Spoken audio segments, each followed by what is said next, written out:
کون میں جب تک نہ آئے تھے علی، اب فرشتے ڈر رہے ہیں گفتگو کرتے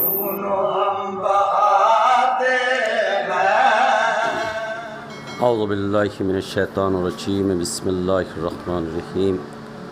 قال رسول صلی اللہ علیہ وآلہ وسلم، حسین منی وانا من الحسین۔ پیغمبر اعظم سید الانبیاء خاتم النبیین حضرت محمد مصطفیٰ احمد مجتبی روح الفدا اپنے نواسے امام حسین علیہ السلام کے لیے ارشاد فرماتے ہیں کہ میرا حسین مجھ سے ہے اور میں حسین سے ہوں۔ ہمارا مجلس کا مقصد صرف ہے کہ انسانیت اور انسانیت کو فروغ دینا، چونکہ امام حسین علیہ السلام نے انسانیت اور دین کی خاطر اپنی جان دی، اور چونکہ یہ ایسا مرکز ہے کہ جہاں کہیں بھی دعا مستجاب نہ ہوتی ہو، دعا قبول نہ ہوتی ہو، تو بارگاہ امام حسین علیہ السلام یہ ہے کہ جہاں سے انسان ہر جگہ سے ٹوٹ جاتا ہے، تو بارگاہ امام حسین میں اس کی تمام تر دعاؤں کو پروردگار اپنی بارگاہ میں مستجاب فرماتا ہے۔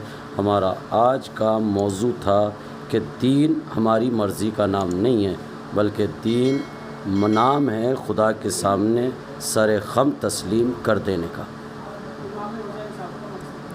امام حسین علیہ السلام کا مقصد وہی مقصد تھا جو رسول اللہ صلی اللہ علیہ وآلہ وسلم کا مقصد تھا، جیسے کہ میں نے اولاً حدیث بیان کی کہ پیغمبر نے فرمایا میرا حسین مجھ سے ہے اور میں حسین سے ہوں۔ دیکھیے، آپ کو یہ معلوم ہونا چاہیے کہ ہر بچہ اپنے بزرگ سے ہوتا ہے، بزرگ بچے سے نہیں ہوتا، مگر اس حدیث کا مفہوم کس وقت سمجھ میں آیا؟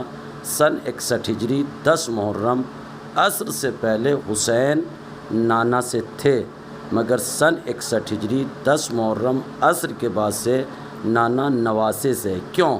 اس لیے کہ جب یزید جیسا فاسق اور فاجر یہ اعلان کر رہا تھا کہ نہ کوئی نبی آیا، نہ کوئی وحی نازل ہوئی، نہ کوئی قرآن نازل ہوا، بلکہ یہ صرف ایک بنی ہاشم کا ڈھونگ تھا کہ جس کو بنی ہاشم نے اقتدار چاہنے کے لیے کھیلا تھا، یعنی گویا وہ نبی کا، اسلام کا، قرآن کا، کعبے کا، سب کا نام مٹا رہا تھا۔ اور وہاں پہ جو دولت کے پجاری مفتی تھے، فتویٰ بھیجنے والے، اس وقت وہ شراب کے نشے میں اس کو خلیفہ رسول کہہ رہے تھے، امیر المومنین کہہ رہے تھے۔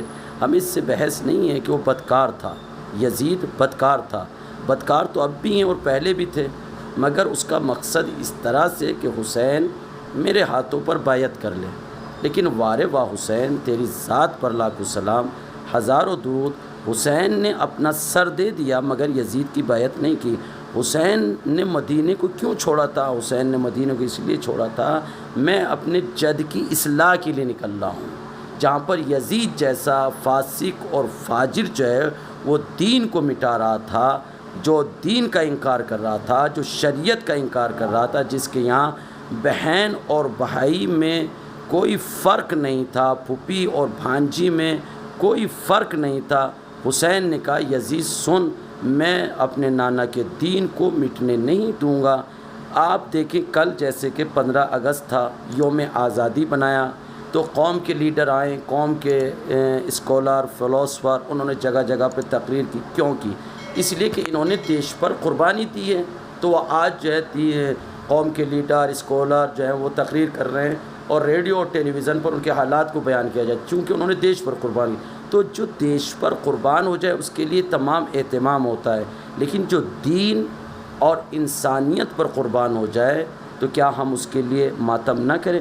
ہم یہ مجلس کر کے، ماتم کر کے، جلوس نکال کے بتانا یہ چاہتے ہیں لوگوں کو کہ دین کوئی معمولی مذہب نہیں ہے، بلکہ اس کو بڑی دشواریوں سے بچایا گیا ہے۔ اس میں رسول نے اپنی قربانی پیش کی، حسین کی قربانی کو پیش کیا۔